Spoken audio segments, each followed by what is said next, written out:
Hello everyone, আসসালামু আলাইকুম। কেমন আছেন সবাই? আশা করি সবাই অনেক অনেক ভালো আছেন। তো আজ আমি আপনাদেরকে দেখিয়ে দেব খুবই মজার একটা শীতকালীন সবজি ভাজির রেসিপি।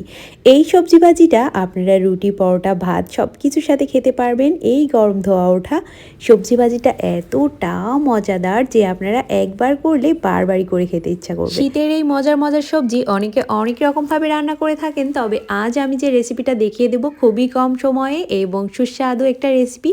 আর এই রেসিপিটা একবার করলে আপনারা বারবারই করে বাসায় খেতে চাইবেন, আর বাসায় সবাই খুবই পছন্দ করবে ইনশাআল্লাহ। চলুন রেসিপিটা শুরু করে ফেলি। চুলাতে আমি একটা ভাজি করার জন্য স্পেশাল কড়াই নিয়ে নিয়েছি, সেটাতে আমি 3 টেবিল চামচের মতো তেল অ্যাড করে দিলাম। আর এখানে নিয়েছি 15-20টার মতো কাঁচামরিচ ছোটো ছোটো করে ভেঙে নিয়েছি, আর কিছু রসুন আর পেঁয়াজ একসাথে নিয়েছি। এর মধ্যে যেহেতু আমি পেঁয়াজকলি দিয়ে রান্না করব, তাই আমি এখানে পেঁয়াজের পরিমাণটা খুবই কম দিব আজকে। পেঁয়াজকলিতেও পেঁয়াজের একটা দারুণ ফ্লেভার থাকে, তাই একটু পেঁয়াজ কম দিয়েই আমি এই রান্নাটা করে থাকি যদি পেঁয়াজকলি দেই। তো পেঁয়াজ আর মরিচ দেওয়ার পর কিছুক্ষণ নেড়ে আমি এখানে একটু গোটা জিরা, এক টুকরা দারুচিনি আর একটা এলাচ দিয়ে দিলাম। এই মশলাটা অবশ্যই অ্যাড করবেন, আর এই মশলাটা অ্যাড করার পর আপনার সবজি রান্নার ফ্লেভারটা অন্য রকম হয়ে যাবে, খুব সুন্দর একটা ঘ্রাণ আসবে।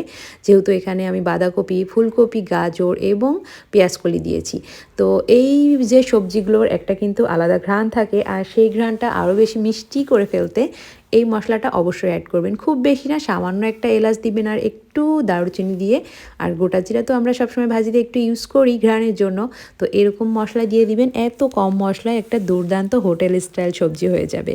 তো তারপর কিছুক্ষণ নেড়ে যখন দেখব যে গোটা মশলা থেকে একটা মিষ্টি ঘ্রাণ চলে আসছে, তখন কিন্তু এখানে আমি আগে থেকে কেটে ধুয়ে পানি ঝরিয়ে রাখা যে সবজি সেগুলো অ্যাড করে দিব। একটু অল্প অল্প করে দিবেন, কিছুক্ষণ পরেই দেখবেন নরম হয়ে পানি ছেড়ে দিচ্ছে, তখন সবজিটা একেবারে কমে আসবে।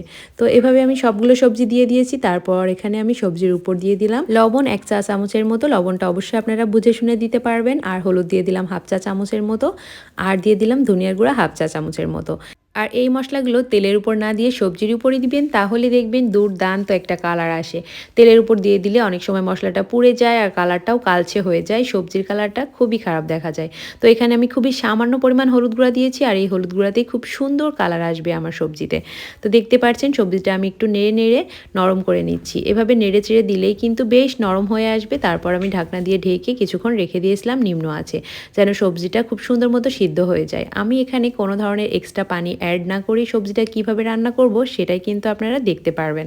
আমি কোনো ধরনের পানি অ্যাড করব না, কিন্তু সবজিটা খুব সুন্দর কুক হয়ে যাবে। তো আমি ঢাকনা দিয়ে ঢেকে কিছুক্ষণ পর পর সবজিটা নেড়ে চেড়ে দিচ্ছি।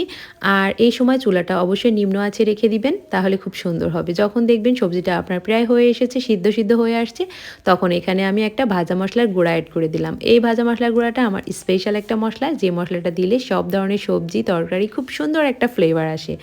আমি পরবর্তী ভিডিওতে আপনাদেরকে সেই মশলার রেসিপিটাও দেখিয়ে দিব। তো দেখুন কত সুন্দর একটা কালার এসেছে সবজিটায়, দারুণ একটা কালার এসেছে। আর এটা খেতে কী যে মজার, আপনি একবার বাসায় করলেই বুঝতে পারবেন যে এটা কতটা দুর্দান্ত একটা সবজি।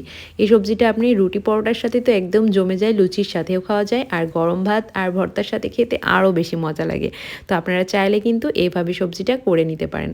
তো কেমন লাগলো ভিডিওটা অবশ্যই কমেন্ট করে জানাবেন। ভালো লেগে থাকলে অবশ্যই আমার চ্যানেলটি সাবস্ক্রাইব করে দিবেন, লাইক, কমেন্ট এবং শেয়ার করে সবাইকে দেখার সুযোগ করে দিবেন। আজ এ পর্যন্ত, সবাই ভালো থাকবেন। আল্লাহ হাফেজ।